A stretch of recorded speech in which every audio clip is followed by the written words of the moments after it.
Anand, what is your thought on the way we've actually picked up in trade, much against all the cues that were indicating earlier on in this morning? I agree with Sandeep. 4,800 to 5,000 could be a trading range for Nifty in this particular week. 4,800. If you look at the Friday's move, it was triggered by SBI's result, of course, but the way Nifty bounced back from those levels, it was almost about 120 points recovery from its lows. So that kind of suggests, some kind of buying by either value buyers or even the short, the bears cutting their short positions, resulting in, a momentum getting generated on the upside. But 4,950 to 5,000, I think that could be a resistance zone for the Nifty. The call open interest or even the call IVs at those level are at quite low. So that will be a resistance zone for Nifty. Thereby gives a feeling that it could be a range bound broadly between 4,800 on the lower side and 5,000 on the higher side. Anand, what about the bank Nifty? Considering Friday as well, the uptick really came in because of the banks. If you look at, say, the movement since the October, November and the Jan-Feb rally, it has all been banking stocks which have been one of the biggest contributors to the movement. Also, now one should account that they account almost 40 to 45% weightage in Nifty itself.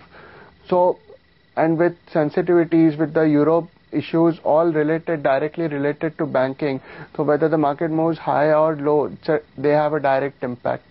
So it is obvious that the results has been quite mixed bag. SBI's result has been quite positive.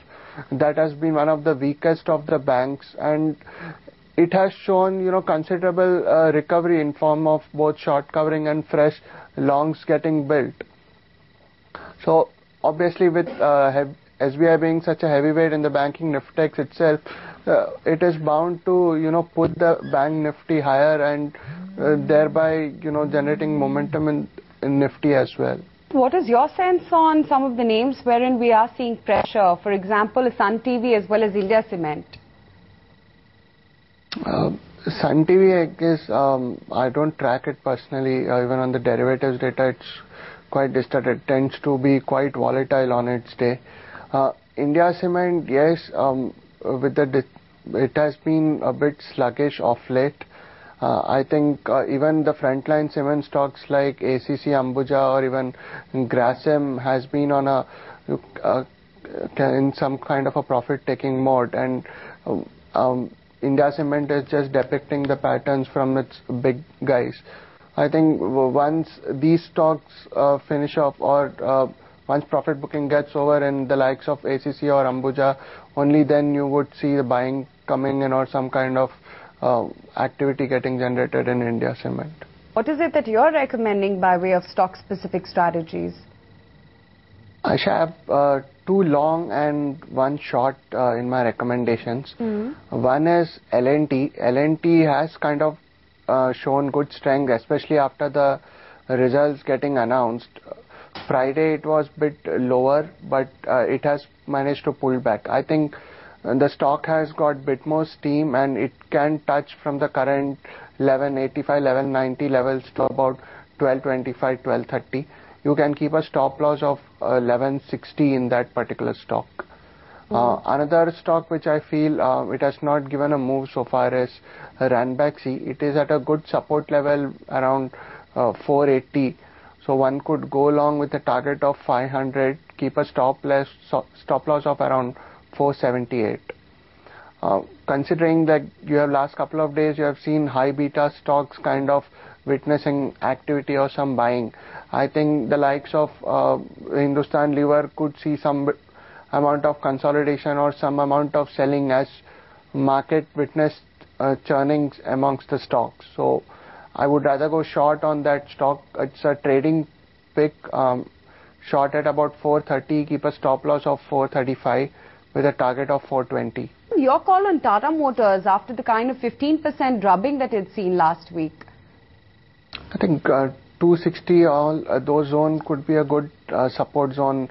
a correction was kind of, you can say, due in that particular stock, and with the market correcting, it also resulted in that stock correcting in a big way.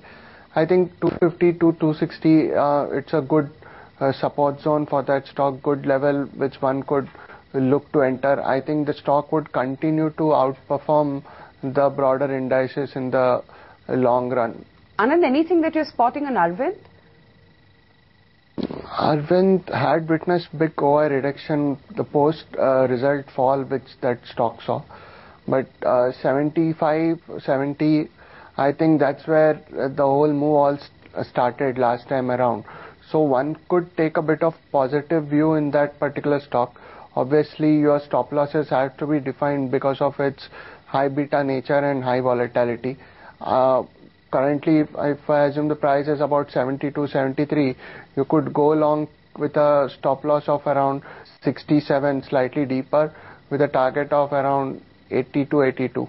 What's your call on BPCL? After the 3.5% surge last week, does it seem like the traction would continue this week?